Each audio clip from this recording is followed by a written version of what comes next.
island of Hawaii until 7:30 a.m.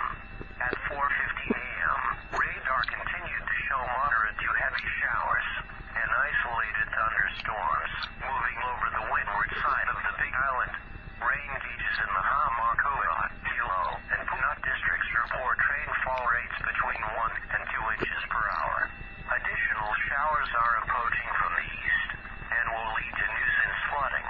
Locations in the advisory include, but are not limited to, Honokaya, Laupahoehoe, Hilo, Kea, Mountain View, Glenwood, Hawaiian Paradise Park, and Hawaiian beaches. Stay away from streams, drainage ditches, and low-lying areas prone to flooding. Rainfall and runoff will also cause hazardous driving conditions due to punting, reduced visibility, and poor braking action. Do not cross fast-flowing or rising water in your vehicle or on foot. Turn around, don't drown. This advisory may need to be extended beyond 7:30 a.m. if heavy rain persists. A wind message for Haleakala Summit.